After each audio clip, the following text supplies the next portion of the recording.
Hola, buenos días, buenas tardes, depende del lugar donde se encuentren. Estamos en esta actividad tan esperada con Ione Belarra, que es la secretaria de Estado en España para la Agenda 2030, y con el licenciado Daniel Arroyo. Bueno, Ione también es licenciada en Psicología, que este es un dato muy importante porque siempre se dice que los argentines son psicólogos o dentistas. Acá tenemos una española que es licenciada en Psicología. Ella militó, tiene un bagaje dentro de lo que es la militancia, el activismo social. Ella participó de SOS Racismo, también participó dentro de lo que es la Cruz Roja en España, solo para mencionar un poco dentro del largo currículum con el que cuenta Ione. Ella fue diputada, portavoz de Unidas Podemos y bueno, actualmente es la secretaria de Estado en España para la Agenda 2030. Por otro lado, acá estamos con Daniel, que él también es licenciado en Ciencia Política, ha sido profesor en la Universidad de Salamanca en España, ha sido consultor en diversos organismos internacionales como UNICEF, CEPAL o el Banco Mundial. Fue secretario de Políticas Sociales durante la gestión de Néstor Kirchner, ministro de Desarrollo Social en la provincia de Buenos Aires y diputado nacional hasta diciembre del 2019, que asumió su cargo como ministro de Desarrollo Social de la República Argentina. Así que bueno, en principio agradecerles la disposición. Es muy importante para nosotros como argentines que venimos de una larga descendencia de españoles. La mayoría de nosotros, como siempre se dice, Argentina es hija de los barcos, porque venimos o bien de españoles o bien de italianos. Y siempre estamos en constante vinculación con España, porque o a veces cuando las cosas no iban muy bien en España venían para Argentina, o cuando las cosas no iban muy bien en Argentina volvían para España, y tenemos un flujo de interacción que es histórico y que hace a toda nuestra identidad como república también. Así que bueno, me gustaría comenzar preguntándole a Ione en esta charla que bueno, en España se le llama ingreso mínimo vital y en Argentina estaríamos viendo de qué forma podríamos proponer algo así como una renta básica. Y quería empezar preguntándole a Ione cómo surgió esta idea de implementar este ingreso mínimo vital en España y bueno, y también preguntarle un poco de cuál fue la reacción que tuvo la oposición española, la oposición a este gobierno de coalición progresista. Te escuchamos, Ione. Bueno, muchísimas gracias a todos y a todas. La verdad es que es un placer poder compartir este diálogo. No quería dejar de darle las gracias al ministro, a Daniel, por participar en este diálogo conmigo. Quería daros las gracias también a las organizadoras y organizadores del Círculo de Buenos Aires y muy especialmente a Flavia, que sé que ha hecho un trabajo intenso para que este diálogo pueda salir adelante. La verdad es que es un placer para mí estar esta tarde con vosotros y con vosotras y la verdad, en general es un placer estar con compañeros y compañeras de Argentina porque, como decía Flavia, bueno, creo que España y Argentina son dos países que son hermanos. Mutuamente nos hemos acogido cuando las cosas se han puesto difíciles para los demócratas a un lado y al otro del charco, y yo pienso que bueno, los elementos en común son tantos y tenemos tanto compartido que poder seguir aprendiendo unas de otras es muy importante, por lo menos para nosotras. Especialmente además cuando yo identifico tantos paralelismos en este momento entre los dos gobiernos, porque son dos gobiernos que no habían cumplido los 100 días cuando tuvieron que enfrentarse a la crisis de la COVID, una crisis económica, social y sanitaria que no tiene precedentes, por lo menos en Europa, desde la Segunda Guerra Mundial. También, bueno, somos dos gobiernos de marcado carácter progresista que heredan una administración después de años duros de políticas neoliberales, después del macrismo y después de muchos años de gobierno del Partido Popular, que al menos en España dieron una salida a la crisis de 2008, que ya sabemos cómo se saldó, con recortes a los servicios públicos, con unos altísimos índices de corrupción que todavía traen, después de todos estos años coleando, unos altos niveles de pobreza y de desigualdad. Bueno, creo que las similitudes son muchas y precisamente por eso las soluciones que podamos pensar juntas creo que también son muchas y poder compartirlas creo que es interesante. Yo quería, bueno, nosotros teníamos claro cuando enfrentamos la crisis de la... Hay un ruido. Sí, no sé de dónde viene. Ya está. Perfecto, ya lo... Bueno, nosotras teníamos claro cuando comenzó la crisis de la COVID que esta vez no podíamos aplicar recetas que ya se había demostrado que estaban completamente fracasadas, ¿no? De recortes de lo público y políticas neoliberales en sentido más estricto. Creo que el tener claro desde el principio a la hora de enfocar esta crisis como una crisis de la que teníamos que salir con la gente dentro, que teníamos que salir sin dejar a nadie atrás, creo que nos ayudó a enfocar las medidas que pusimos en marcha de una manera rápida y bastante eficaz, en mi opinión. Nosotros construimos lo que hemos llamado el escudo social. El escudo social, precisamente como su propio nombre indica, lo que busca es proteger a la mayoría de la ciudadanía, precisamente esa gente que en la crisis de 2008 se quedó fuera de las políticas que aplicó el gobierno bueno, ese escudo social se compone de algunas medidas que yo creo que son históricas en España. La prohibición de los despidos, por ejemplo, por motivos de la crisis de la COVID, la prohibición también de los desahucios, un reclamo de la sociedad civil desde hacía muchísimo tiempo, que en este caso se acota a la crisis, pero que, bueno, que abre un horizonte interesante, en mi opinión. También varias medidas para poner en marcha moratorias tanto de las deudas hipotecarias como también moratorias en el pago del alquiler, y una medida que se ha demostrado muy eficaz para empezar a pinchar la burbuja del alquiler que, como sabéis, existe en España, que es la prórroga automática por 6 meses de los contratos de alquiler que estén en vigencia y que vayan a vencer. Además de eso, prohibimos también los cortes de suministros energéticos, que es, teniendo en cuenta la situación de riesgo de muchísimos millones de personas en este momento en España, era también muy importante. Y luego había una medida fundamental que yo creo que se ha demostrado la más eficaz para el mantenimiento del empleo y que no se puso, que fue absolutamente minoritaria en la gestión de la crisis de 2008, que es la puesta en marcha de los ERTES. Los ERTES se suponen por la vía de los hechos la nacionalización de millones de salarios en España, y esa nacionalización de salarios ha permitido sostener con los brazos de lo público millones de empleos que en este momento se están empezando a recuperar, como ya están empezando a mostrar los datos del paro. Esos ERTES, puestos en marcha por el Ministerio de Trabajo, desde luego suponen, como digo, una de las partes fundamentales del escudo social. Pero además de esto, veíamos que había la gente que tiene un riesgo de pobreza mayor, gente que ya venía de situaciones muy límite a nivel económico, que se estaba quedando fuera, ¿no? Por eso pusimos en marcha el ingreso mínimo vital, y contextualizo un poco de dónde viene esto. El ingreso mínimo vital, con sus distintos nombres, en realidad es un tipo de sistema de garantía de rentas. Los sistemas de garantías de rentas o la renta básica en su inicio, es una medida, por así decir, marca de la Casa de Podemos. Desde nuestro nacimiento en 2014 lo llevamos en el programa electoral, y fue precisamente una de las medidas que más insistimos para incorporar en el acuerdo de gobierno que firmamos en enero con el Partido Socialista, para dar lugar al primer gobierno de coalición de la historia de la democracia reciente española. Este ingreso mínimo vital, perdonadme, pero es que estamos confinados y tengo un bebé de 4 meses, es lo que oís de fondo. Y bueno, básicamente lo que es más interesante, yo creo, es que el recorrido que ha tenido la medida del ingreso mínimo vital desde sus comienzos, o sea, desde que nosotros lo planteamos en el programa hasta hoy. ¿Cuál ha sido ese recorrido? Bueno, pues se llenaron horas de televisión, portadas de periódicos, diciendo que esta medida la gente más amable decía que era utópica y la gente menos amable decía que estábamos locos de atar.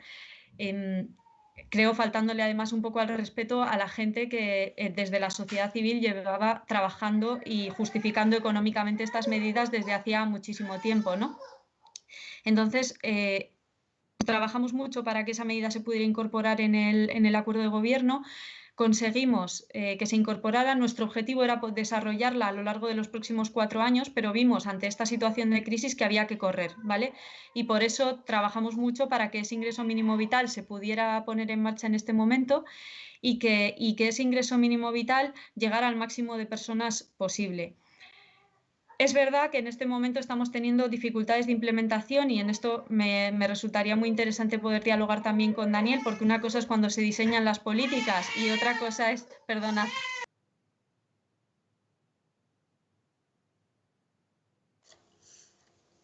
Pero mostrala, nena. ¿Dónde está esa nena? Y sí, estas cosas de pandemia. Yo en este momento tengo albañiles arriba de mi casa. Esto es así. Bueno, ella también quiere participar, así que aquí Está muy bien. Yo, con respecto a lo que vos planteás, Ione, viene el encabezado de tu cuenta de Twitter, que decís algo así como, digan lo que quieran, pero sí se puede, ¿no? Sí, efectivamente. Hay una frase que decía Néstor Kirchner, o por lo menos mi generación conoce esa frase a través de Néstor Kirchner, capaz que la dijo otra persona, pero Néstor decía que cuando había voluntad política para hacer las cosas, las soluciones aparecían. Y cuando no hay voluntad política para hacer las cosas, aparecen las excusas. Efectivamente. No sé de quién es, pero desde luego es una buena frase. Nosotros yo creo que lo más interesante de este proceso es que hemos conseguido un consenso casi total en torno a esta medida, hasta el punto de que, en alusión a la segunda pregunta que planteabas sobre qué ha hecho la oposición, efectivamente la oposición ha tildado el ingreso mínimo vital de paguita, que yo creo que es una falta de respeto a las millones de personas que viven situaciones muy complicadas en nuestro país. Pero si nos fijamos en los votos, que es lo que hay que mirar cuando vemos el grado de apoyo que tiene una política, ninguna fuerza política en el Congreso de los Diputados se atrevió a votar en contra del ingreso mínimo vital. De hecho, el principal partido de la oposición, el Partido Popular, tuvo que votar a favor del ingreso mínimo y solo la ultraderecha se abstuvo, ni siquiera votó en contra, a pesar de que habían anunciado inicialmente que iban a votar en contra, lo cual revela que este tipo de medidas son de un altísimo consenso. En España hemos conseguido que esta medida creo que se ha producido un cambio cultural sin precedentes, hasta el punto de que hemos escuchado a De Guindos, un exministro económico de la derecha, decir que era necesario poner en marcha esta medida, y también al bien conocido en Argentina Fondo Monetario Internacional diciendo que esta era una medida necesaria para proteger a la gente, ¿no? Yo creo que eso es una victoria política sin precedentes. Estoy orgullosa de que hayamos podido poner en marcha esta medida en los primeros 6 meses. Como decía, hemos tenido algunas dificultades de implementación que tienen que ver también con la excesiva burocratización de las instituciones y de las administraciones públicas, que una vez que diseñas una política, luego la implementación no es directa. O sea, hay que seguir puliendo y seguir trabajando para evitar las dificultades que están encontrando las personas en España para poder acceder al ingreso mínimo vital. Pero sí que creo que que podemos hablar sin paliativos de un éxito que tenemos que seguir puliendo, pero que, precisamente porque ha supuesto un cambio cultural, es muy, muy, muy relevante. No sé si contesto, o sea, brevemente por enunciar un poco la medida para que quienes no la conozcan y no me extiendo más. El ingreso mínimo vital, aproximadamente para una familia de 4 miembros, de 2 progenitores y 2 niños o niñas, está en torno a los 900 euros. Como sabéis, en España ahora mismo el salario mínimo interprofesional está en 950 euros, o sea, está rondando el salario mínimo interprofesional. Debería ser más, pero bueno, seguimos trabajando en ello, somos militantes del inconformismo, como se suele decir. Y bueno, es una medida que, una de las características más positivas es que es ininterrumpida. Mientras dure la situación de precariedad, se mantiene la ayuda. Además, es compatible y se complementa con los sistemas de rentas de las comunidades autónomas, que, como sabéis, tienen competencias en políticas sociales muy importantes en España.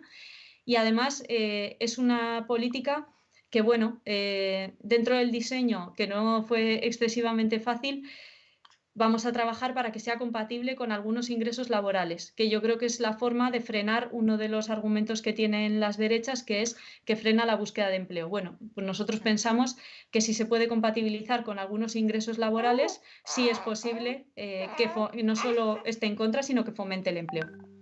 Espero haber contestado a tu pregunta. Sí. No sé, Daniel, si vos tenés algo más para acotar, pero a mí me gustaría arrancar preguntándote, porque vos ya tenés mucha experiencia en gestión en materia de políticas públicas y específicamente de lo que es el desarrollo social. Y también sé que sos una persona que todo el tiempo está tratando de ver en modelos de otros países o de otros lugares qué están haciendo frente a los problemas para ver qué podemos copiar en el buen sentido, ¿no? Entonces yo en este marco quería preguntarte cuál es el rol que han tomado los diversos estados en general durante la pandemia en cuanto a las políticas públicas. Sí, primero un inmenso gusto, agradecerle al Círculo de Buenos Aires, a vos Flavia, la posibilidad de este intercambio que para mí es realmente muy significativo. Agradecerle a Ione la posibilidad de intercambiar, de escuchar. Sigo mucho lo que están llevando adelante la coalición de gobierno en España. He seguido mucho lo del ingreso mínimo vital y también los debates. Es también para mí un gusto poder intercambiar con Ione y aprender todos sobre las nuevas etapas de política social. Yo diría esto y tomo lo que ella recién planteaba. Es un tiempo de cambios estructurales. No hay forma de reconstruir una situación social tan crítica sin transformaciones profundas. No es haciendo lo que veníamos haciendo, lo que Ione llamó recetas fracasadas, como vamos a poder reconstruir. Sobre esa base diría esto. La Argentina, previo a la pandemia, tenía 40% de pobreza general, 50% de pobreza en los niños y 40% de trabajo informal. O sea, arranca en una situación muy crítica, de periodos de gobierno, como describió claramente Ione, realmente que se corrieron en gran medida de la atención, del acompañamiento social y que dejaron una situación muy crítica, y en el medio aparece la pandemia. Yo veo esto como rol del Estado. No hay manera de reconstruir la situación social en ningún país sin un rol activo del Estado. El debate sobre Estado-mercado, un debate en algún punto que se ha vuelto abstracto, es muy evidente que sin un rol activo del Estado nacional, en el caso argentino, provincial y municipal, no hay forma de reconstruir. En ese sentido, yo veo similitudes y diferencias con la situación social en España. Nosotros partimos de la base que hay tres problemas, y de ahí vienen las políticas públicas: el trabajo, el ingreso y la urbanización de 4.000 barrios donde viven 4 millones de argentinos hacinados, sin agua, sin servicios básicos. O sea, yo creería que, a diferencia sobre todo del caso de España, donde el eje central son los ingresos para sostener la situación, y realmente soy un admirador del ingreso mínimo vital, para la Argentina es eso, más trabajo, porque tenemos un alto nivel de desocupación, más el acceso a los servicios básicos. Sobre esa base pusimos en marcha tres políticas. Si primero la pandemia nos giró a la política social muy en la asistencia alimentaria. Nosotros pasamos de 8 millones de personas que recibían asistencia alimentaria a 11 millones de personas. Claramente, el eje central en el medio de la pandemia más dura del COVID ha sido la asistencia en comedores, en merenderos, a través de un mecanismo que es la tarjeta alimentaria, es una tarjeta del Banco Público para el acceso a alimentos. Ese ha sido el eje central. Diría de alguna manera, hoy la política social es 90% asistencia alimentaria, 10% trabajo. Yo aspiro que a fin de año sea 50 y 50 y que el año que viene el eje central sea el trabajo. Por eso me parece tan importante este intercambio. La política pandemia, uno podría decir, es la asistencia alimentaria. La política post-pandemia, que ya estamos llevándola adelante, más allá de que todavía estamos en una situación crítica, tiene tres ejes. Uno es el trabajo. Ahí nosotros partimos de la base que los sectores más pobres en Argentina tienen sobre todo trabajo masivo en 5 sectores: en la construcción, en la producción de alimentos, en la actividad textil En la economía del cuidado, son las personas, en especial mujeres, que cuidan personas mayores, niños, la economía del cuidado comunitario y en el reciclado. Sobre esa base generamos un programa, un plan que se llama Potenciar Trabajo, que tiene como objetivo poner en marcha esos 5 sectores productivos. En cada provincia y cada municipio hay un rol clave de los gobiernos locales. El plan Potenciar Trabajo técnicamente se llama de desarrollo local y economía social. Es transferir fondos para que desde el ámbito local se pongan en marcha mesas de trabajo y se financien máquinas y herramientas para poner en marcha proyectos productivos. Generamos un mecanismo de formalización para que parte de la gente que tiene trabajo informal se registre, sea monotributista social, pueda registrarse, no tenga que pagar tributos durante 24 meses y sea un tránsito hacia la formalidad para el acceso a máquinas, herramientas, a crédito no bancario y todo un mecanismo en el que apuntamos a generar 300.000 puestos de trabajo. Ahí hay un eje. El segundo está muy vinculado a lo que planteaba Ione, que es el ingreso de base. La Argentina hoy tiene, en términos generales, un gran plan de ingresos que es el IFE, el ingreso familiar de emergencia, que llega a 9 millones de argentinos, a 9 millones de familias, es por familia, lo que marca en un país que tiene 16 millones de familias. Eso marca dos cosas: la prioridad que le ha dado el presidente Alberto Fernández, a empezar por los últimos, y el nivel de deterioro social tan grande que tiene la Argentina. En ese plano, el IFE se está pagando por tercera vez, se está pagando, se llama el IFE 3, que es una transferencia de 10.000 pesos por familia, y gran parte del debate es cómo generar mecanismos para sostener un ingreso de base. Nosotros imaginamos, el Potenciar Trabajo ya existe. En este plan de ingreso de base, imaginamos un mecanismo donde el ingreso, una parte, lo sostenga el Estado, entiendo que es lo que dijo Ione al final, la idea del ingreso mínimo vital, pero que pueda completar con otros ingresos las familias y las personas. Este ingreso de base lo imaginamos vinculado al trabajo. Partimos de la idea que trabajar es trabajar, capacitarse en oficios o completar la escuela secundaria y la escuela media. A las tres lo identificamos como contraprestación. Yo vengo de la escuela, de la teoría, del ingreso universal sin contraprestación. Vengo desde esa escuela. No hay posibilidades de poner en marcha una cuestión de ese estilo en Argentina por diversas razones, y entonces pensamos un ingreso de base que tenga que ver con el trabajo, que es contraprestación trabajo, o capacitarse en oficio para poder trabajar, o completar la escuela secundaria en un país donde la mitad de las personas no completan la escuela secundaria en tiempo. Ese ingreso de base, por eso yo creo mucho y escucho mucho lo del ingreso mínimo vital, tiene que servir como articulador de dos situaciones. Una parte de los argentinos que se quedaron sin ingreso, efectivamente hay una parte importante de argentinos que se quedaron sin ingreso en este tiempo, o dos personas que han perdido ingresos de manera sustantiva.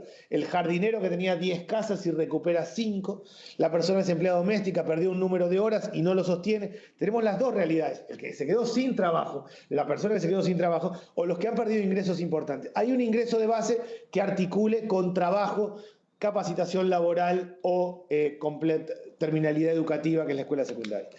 El tercer eje es algo que es gran parte que lo ha tomado la agenda pública de manera importante en la Argentina, y es algo de las cosas positivas, entre comillas, que nos ha dejado el coronavirus, y que ha mostrado que hay 4 millones de argentinos que viven más en el siglo XIX que en el siglo XXI, que están hacinados, porque hay mucha gente en poco espacio, porque no tienen agua, no tienen servicios básicos.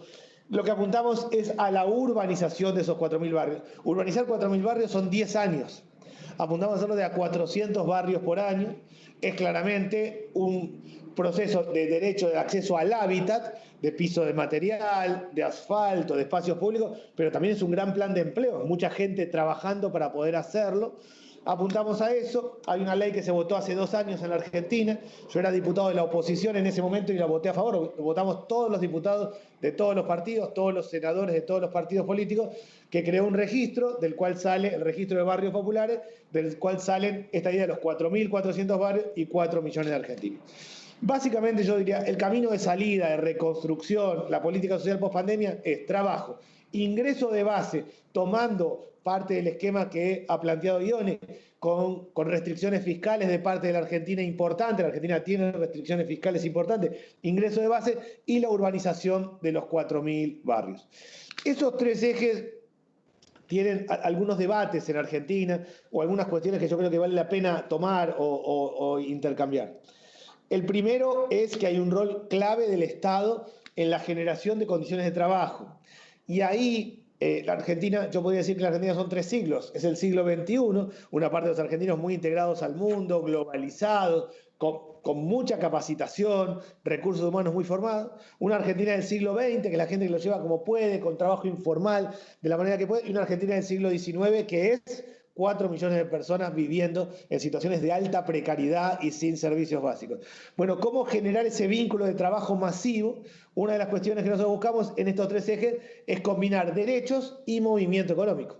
El ingreso de base, y entiendo que también lo es el ingreso mínimo vital, es el derecho al ingreso y también es consumo y movimiento económico. Hay mucha gente que efectivamente consume y mueve la economía.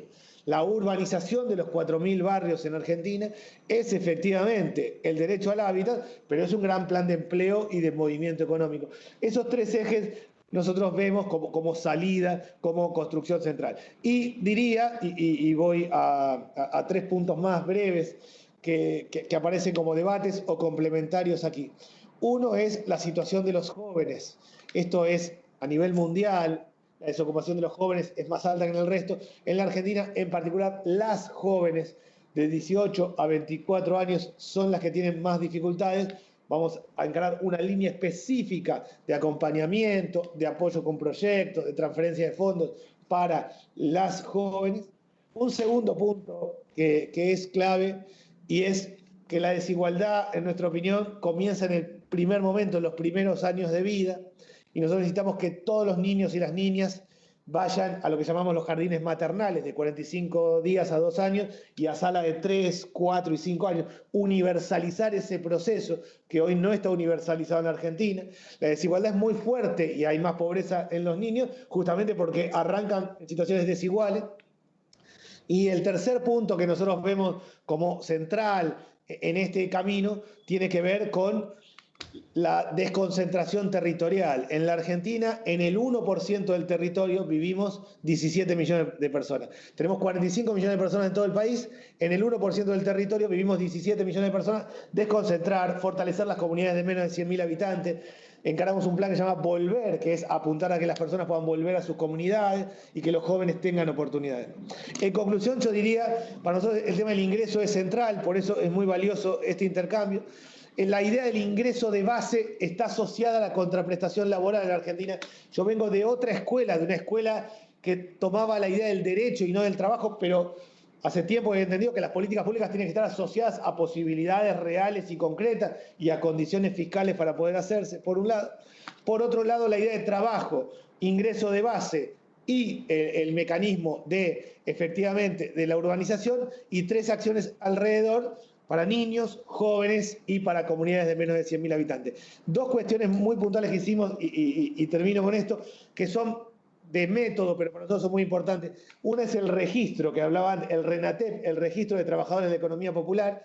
Hay 6 millones de personas que podrían registrarse, en 20 días se registraron 600.000 personas, que le permite el formalizarse sin costo y el acceso a crédito no bancario. Y el otro es las personas que ya están cobrando la mitad del salario mínimo en Argentina, que es eso, el ingreso de base, el potenciar trabajo, están cobrando hace tiempo con el Banco Público, una cuenta del Banco Público, pero las cuentas estaban a nombre del Ministerio. Hicimos un cambio, las cuentas ahora del Banco Nación, Argentina, están a nombre de las personas. Eso tiene un gran valor para trabajar en el ingreso de base. Sigue sosteniendo el ingreso que tiene el Estado y toda tarea que hace al sector público, al sector privado, si hace changa, si alguien le completa ingresos, va a la misma cuenta. Si alguien le paga con cheques o directamente le transfiere fondos, va a la misma cuenta. Eso nos permite ir viendo cómo vamos mejorando los ingresos, tomarlo verdaderamente como un ingreso de base a partir del cual se van incorporando otros ingresos. Eso es un tema de método, de cambio de las cuentas, pero le damos mucho valor porque es lo que nos va a permitir en el futuro tomar esta idea de ingreso de base y de complemento a otros ingresos. Sin salir del ingreso que le provee el Estado, las personas contraprestan, trabajan, hacen sus propias actividades y se va completando el ingreso en la misma cuenta. Eso es un poco el esquema general. Hemos tenido también políticas, como ha contado Ione, es claramente un gobierno de carácter progresista, el gobierno de Alberto Fernández, como lo es el gobierno español. Hemos tomado el tema de los despidos, de la doble indemnización para evitar los despidos, del tema del corte de los servicios, de los alquileres. Mucho de lo que ha contado Ione ha tenido también características similares en Argentina, en un contexto tan difícil.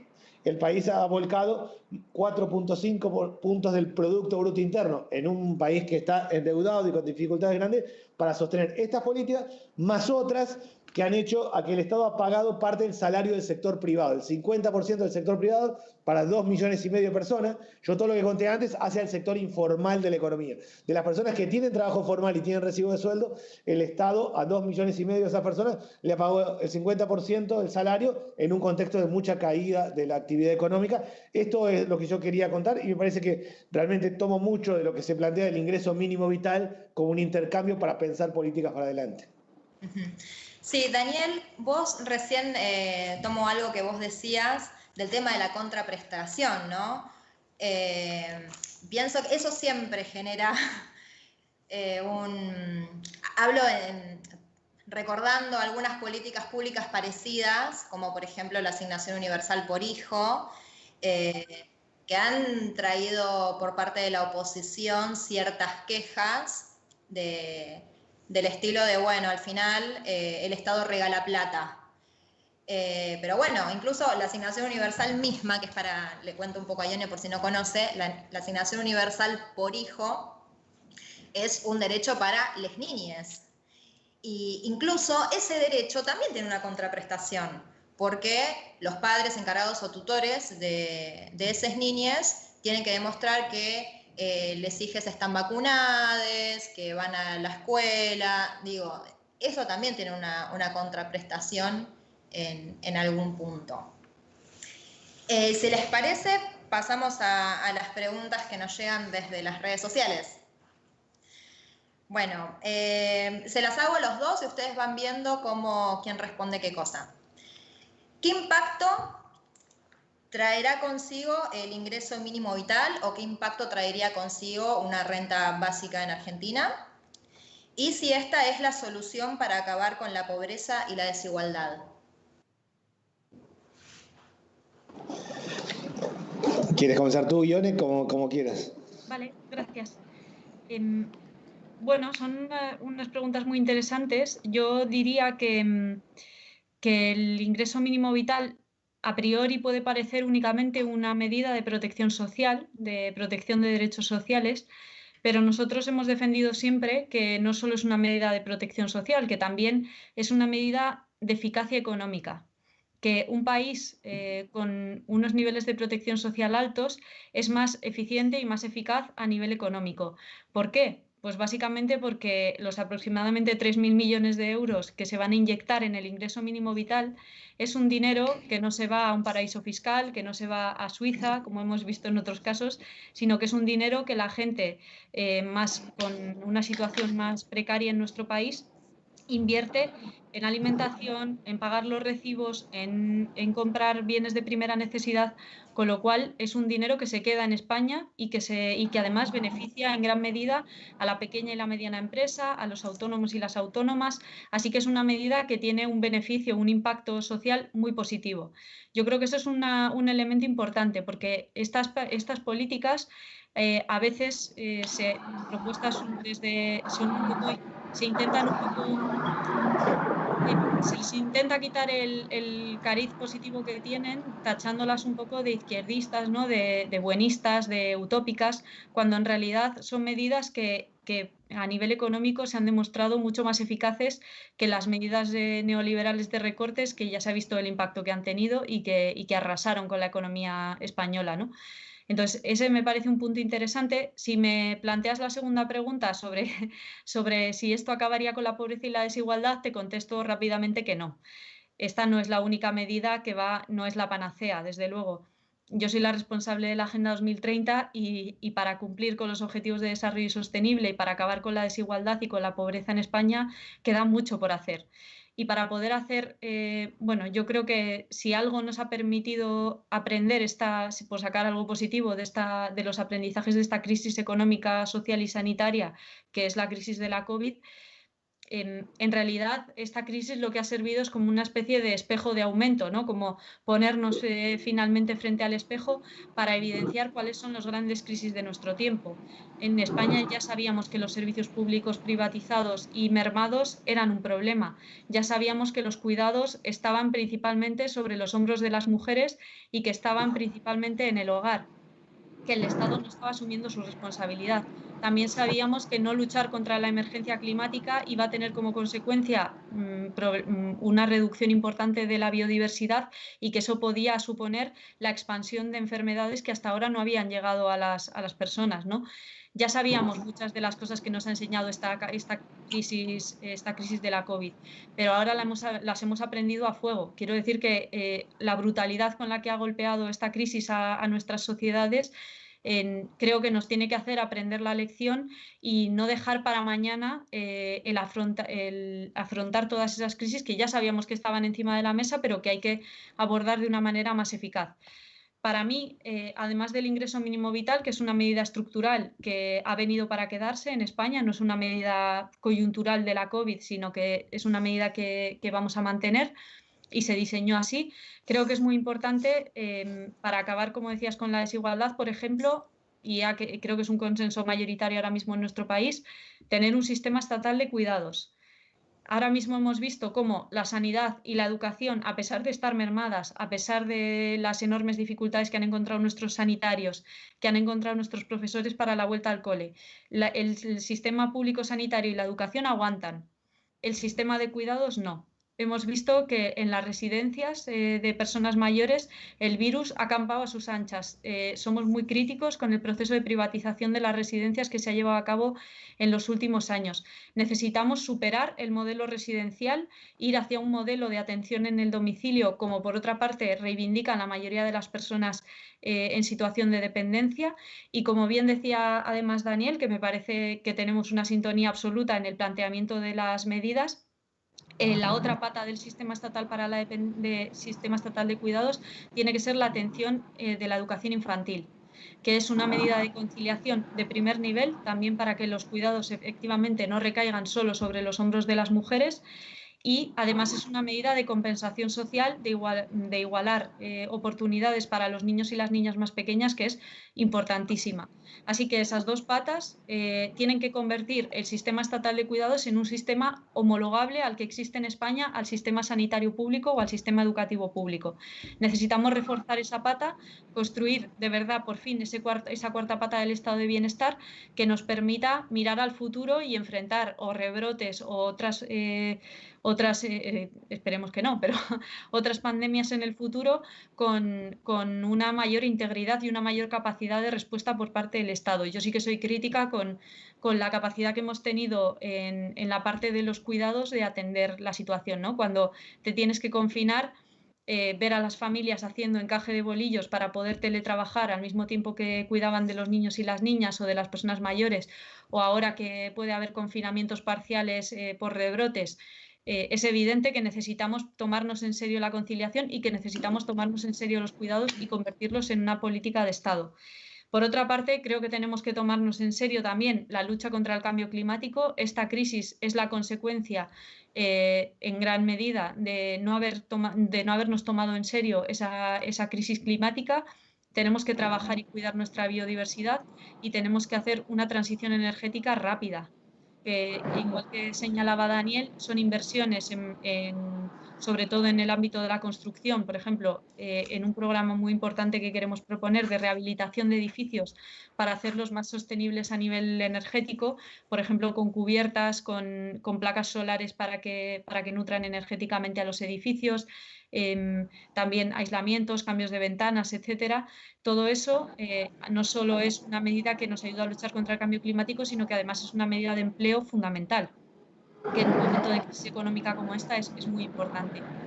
Y yo creo que además de eso, si algo hemos aprendido en esta campaña es que si algo en esta crisis es que que si lo que da la talla cuando las cosas se ponen feas es lo público, son los servicios públicos, lo que nos cuida y lo que nos protege a todos. Cuando las cosas se ponen bien complicadas, es lo público. Por tanto, los servicios públicos no pueden estar comprometidos, la sanidad pública no puede estar al límite de sus posibilidades, no puede estar mermada, no puede estar con bajos salarios, no puede estar con enfermeros, enfermeras que enganchan contratos temporales de un día, de 2 días, de semanas. Eso es inviable. Y precisamente en esta campaña se ha visto. Así que el tercer elemento que me gustaría poner encima de la mesa realmente para luchar contra la pobreza y la desigualdad es que tengamos unos servicios públicos robustos que nos ayuden a luchar contra las desigualdades y contra la opresión, ¿no? Me parece que esas políticas tienen que tener siempre un enfoque feminista y un enfoque de diversidad étnico-racial para que de verdad no supongan una reproducción de desigualdades.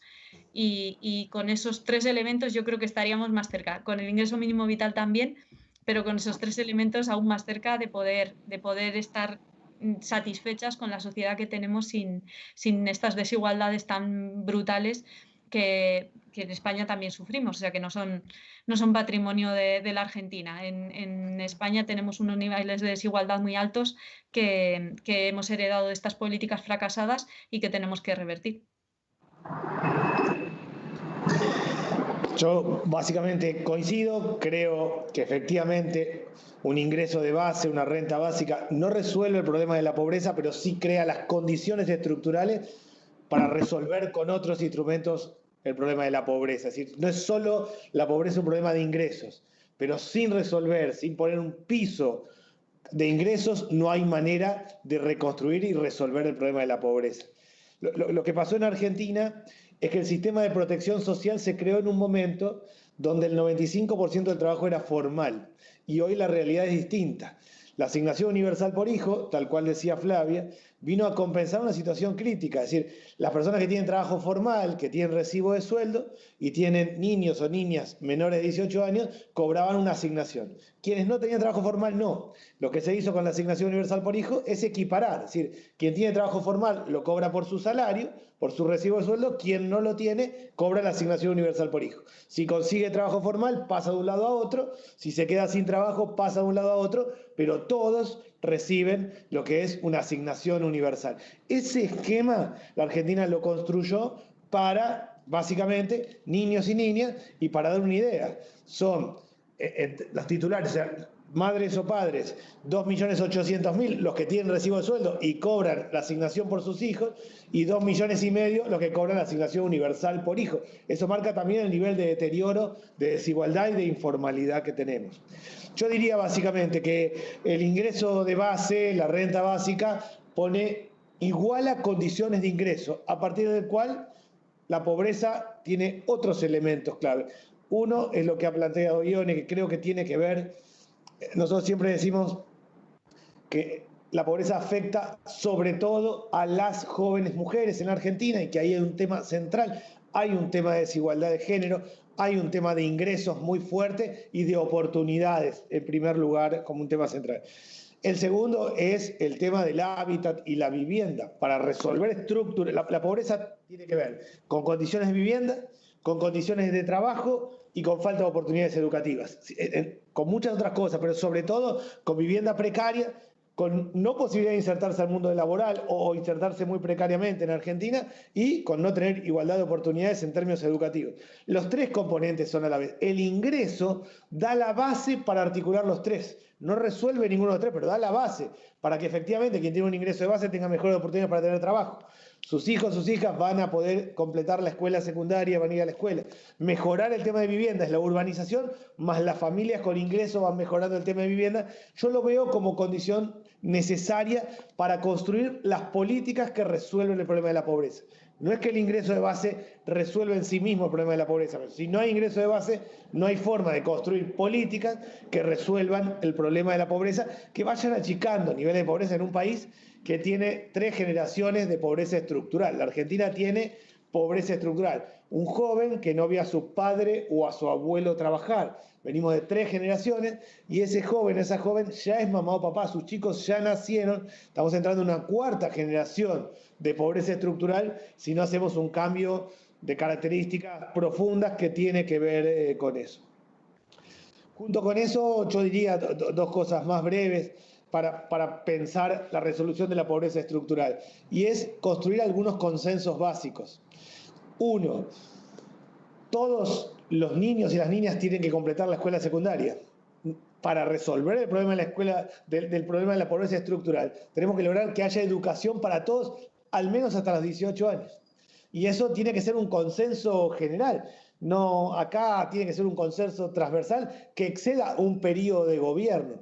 Hay que lograrlo y hay que hacerlo. Primer componente. Segundo, que a mí me parece clave, es la pobreza en Argentina.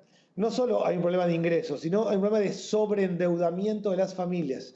Las familias están endeudadas, no arrancan de cero, arrancan de menos 10 su mes. 85% de las familias en Argentina tienen deudas. Los sectores medios pagan el mínimo con tarjeta de crédito y pagan para adelante, o no pagan las expensas, la renta de sus viviendas, o el colegio de los niños o de las niñas. Los sectores más pobres terminan tomando crédito en la financiera de la esquina o el financista del barrio al 200% de interés anual. El segundo punto es el tema del endeudamiento. Así como todos tienen que estar en la escuela secundaria, no se pueden dar créditos usurarios, no podemos tener crédito al 200% de interés anual. Ese es un punto clave, estamos trabajando mucho desde el gobierno en eso, hemos creado nosotros un sistema de crédito no bancario, pero diría que hay un tema clave de sobreendeudamiento de la familia. Entiendo que en España tiene otras características, pero que también hay un problema de endeudamiento profundo. En la Argentina tiene mucho que ver con los sectores pobres a tasas muy altas y casi pagando créditos con devolución diaria, devolviendo diariamente ese crédito que le han dado a las familias más pobres. El tema de la inclusión financiera es un componente clave de la resolución de la pobreza, en la medida en que con otro esquema financiero, inclusión financiera sirve, lo que conté de las cuentas del Banco Nación va en esa línea. La exclusión financiera hace que gran parte de la población tome crédito a tasas que decir que son usurarias es ser demasiado respetuoso en este esquema. Y el otro componente, solo breve, que a mí me parece que hace la resolución de la pobreza estructural, es también generar condiciones que tengan que ver con la movilidad social ascendente. ¿Qué tiene que hacer alguien para que le vaya bien? Estudiar y trabajar. Y entonces nosotros tenemos que construir esas bases de estudio y trabajo universales que sirvan. Digo, ¿cómo alguien... ¿Qué tiene que hacer un argentino para poder ir mejorando su situación? ¿Cuál tiene su aspiración? Que a través del estudio y del trabajo pueda mejorar. Bueno, esos dos elementos, la movilidad social, tienen que ser el componente. Yo veo al Ministerio de Desarrollo Social, el ministerio que me toca a mí, que es el ministerio en esencia del 40% del sector informal, como las inferiores de un club, que tiene que ir generando las condiciones para que la gente pegue un salto, pueda mejorar, pueda dar un salto. Eso es la movilidad social ascendente, que ha sido histórica en la Argentina y que estamos buscando reconstruir con mucha dificultad en este momento. Totalmente. Les tiro una preguntita más, atada a una reflexión, que dice: la pandemia ha afectado principalmente a la clase trabajadora, tanto formal como informal, y contrariamente los sectores concentrados de la economía han incrementado sus ganancias. ¿Esto no demuestra la necesidad de reformas fiscales, sociales, económicas de carácter progresivo? Es decir, una urgente redistribución de la riqueza.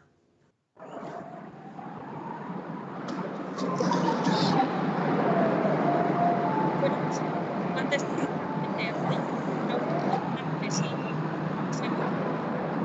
estamos en un momento internacional en el que la necesidad de la armonización fiscal, de ir hacia sistemas fiscales más progresivos, es fundamental para que podamos, en el caso, por ejemplo, de mi negociado de la Agenda 2030, que podamos cumplir con los objetivos de desarrollo sostenible. Esto lo hemos dicho muchísimas veces desde la Secretaría de Estado. La Agenda 2030 puede ser un pin, puede ser un logo en la solapa, pero si realmente nos creemos los objetivos de desarrollo sostenible, necesitamos que quienes más tienen arrimen el hombro para poder salir de una crisis tan difícil como la que tenemos encima de la mesa ahora mismo. No puede significar, o sea, no podemos salir de esta crisis de nuevo con los ricos más ricos y la gente trabajadora y la gente más humilde en una situación peor.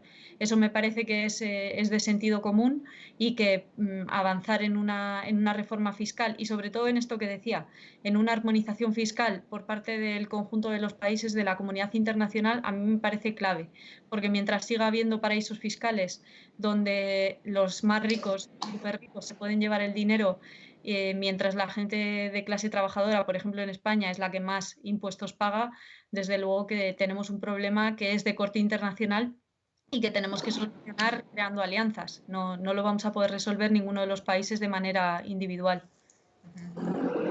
Yo coincido con Ione, creo que se pueden mejorar condiciones de pobreza, reducir la pobreza, pero solo se reduce estructuralmente la desigualdad, más allá de las medidas que se puedan contar, con cuestiones fiscales, tributarias, progresistas, y que claramente eso requiere de transformaciones profundas. La Argentina está encarando una acción muy puntual en este momento, que es un tributo nuevo a las grandes fortunas, que toca a 12.000 personas. Estamos hablando de 45 millones de argentinos, 12.000 personas, es por única vez, y es un impacto fiscal que está dirigido, una parte está dirigido a programas para jóvenes, otra parte está dirigido a el tema de urbanización. Parte de lo que yo conté está dirigido a estas líneas, es muy puntual específicamente, solo para 12.000 personas, pero está claro que no hay manera de reducir la desigualdad sin un esquema equitativo verdadero. En términos reales, en América Latina en general y en Argentina, los más pobres en términos relativos pagan más impuestos que los más ricos, sobre todo por el tema del impuesto al consumo. Cada vez que consumen, si uno lo toma en términos relativos, es regresivo, paga más impuestos los más pobres permanentemente con su consumo que los sectores de alto nivel de concentración económica. Eso tiene que ser revisado. Me parece que, igual que otras cuestiones, es el momento, en la medida que la pandemia nos obliga a hacer cambios estructurales y a repensar todo el sistema. Cuestiones que parecían utópicas y quizás, yo digo, hay muchos que venían trabajando con el tema del ingreso mínimo vital y seguramente en otro contexto hubiera sido más difícil de plantear el debate, de incluir cuestiones, de generar el nivel de consenso que generaron en España, de que solo hubo un grupo que se abstuvo y el resto votó a favor. Bueno, así como la pandemia nos dio posibilidades de construir políticas profundas en torno a los ingresos, la pobreza, tiene que llevarnos a discutir profundamente la cuestión tributaria, fiscal. No hay achique, no hay reducción de la desigualdad estructural sin cambios profundos en lo que tiene que ver con lo fiscal, lo tributario en nuestros países, sobre todo en América Latina. Bueno, ya para ir cerrando, porque es increíble cómo se nos ha pasado el tiempo, yo quiero dejar mi conclusión en esto, que la verdad es que estoy muy contenta de que por fin, tanto en España como en Argentina, contemos con gobiernos populares, con gobiernos progresistas, como quieran llamarse, por ahí más peronismo en Argentina, progresismo un poco más para ahí para España. Siempre desde que comenzó esta pandemia, desde que empezó a afectarnos, una de las primeras reflexiones de preguntas que se nos planteaba a todos era: menos mal que está gobernando Alberto. Qué bueno que esté Pablo Iglesias como vice en España. Y esto es algo que tenemos que aprovechar. Celebro este encuentro una vez más y quiero agradecer a Izquierda Unida Buenos Aires por la retransmisión, también a la Agrupación de Derechos Humanos, la agrupación Federico García Lorca, que es una agrupación de españoles y descendientes en Argentina que militan todo lo que son las causas de lesa humanidad contra el franquismo. También al Frente de Todos Madrid, el trabajo íntegro que puso Podemos Exterior para poder finalizar este encuentro, y por supuesto a Vero y a todo el equipo de prensa de Daniel, así como también a Selma, Teresa y todo el equipo de Ione. Y bueno, también, además, les comento a quienes nos estén escuchando en este momento que el próximo encuentro lo vamos a tener nada más y nada menos que con Juan Carlos Monedero y con Claudio Heredia para hablar sobre UFER, y esta es una colaboración conjunta con Podemos en el Círculo de México. Y bueno, nada, seguir para adelante, seguir poniéndole mucha fuerza a poner a la Argentina de pie y a levantar también a España, a seguir remándola y demostrar con esto que en el exterior también podemos. Exacto. Muchísimas gracias, Flavia. Un placer. Muchas gracias. Gracias, Flavia. Gracias, Ioni. Un gran gusto. Gracias, Muchas Daniel. gracias. Gracias. Un placer, de verdad.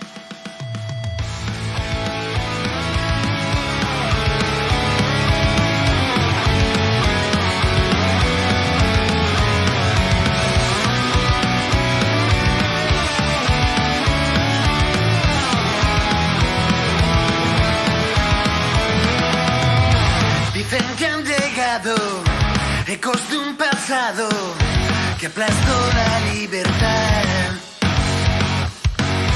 Dicen que es lo mismo, que ha vuelto el fascismo, golpe en el costado de la igualdad. Vuelven con machismo, vuelven con racismo, homofobia y crueldad. Dicen que han llegado, nunca se han marchado. Somos la revancha de los sueños rotos, pueblos levantados, corazón y arrojo, persiguiendo la igualdad social. Salta a la calle y grita como un loco, si esta democracia a ti te sabe a poco, únete que somos muchos más. Si te lo has pensado y lo tienes claro, algo tiene que cambiar. Si ya te has cansado de sentirte a un lado, juntas nos haremos escuchar. Por los desahuciados, los discriminados, por la gente sin hogar, por los refugiados, por nuestros ancianos. Somos la revancha de los sueños rotos, pueblos levantados, corazón y arrojo, persiguiendo la igualdad social. Salta a la calle y grita como un loco, si esta democracia a ti te sabe a poco, únete que somos muchos más. Por el que reparten bici por la trans, por los taxistas y los estibadores. Levanta el puño que no pasarán, por los sanitarios y los profesores, por los pobres y los desheredados, por el clima, por la biosfera, por el que duerme en un CIE, por el parado, por la que dobla el lomo fregando escaleras, por la Kelly, por la camarera y la madre soltera, por el que muere en aguas del Mediterráneo, por el jubilado, la librera, por el que sube todos los días a un andamio, por las primaveras que vendrán, por las que ya no están. Queremos pan pero también queremos rosas. Levanta el puño que no pasarán, por los que buscan dignidad en una fosa. Unidas es duele, pues saben que se puede. Unidas de nuevo, pues saben que podemos. Somos la revancha de los sueños rotos, pueblos levantados, corazón y arrojo, pues saben que se puede. Salta a la calle y grita como un loco, si esta democracia a ti te sabe a poco, pues saben que podemos. Somos la revancha de los sueños rotos, pueblos levantados, corazón y arrojo, pues saben que se puede.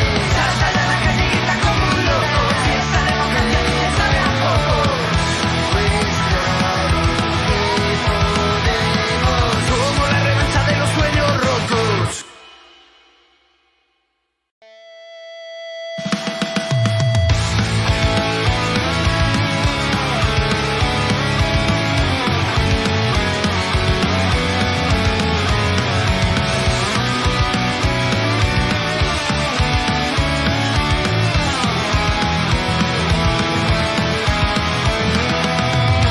Dicen que han llegado ecos de un pasado que aplastó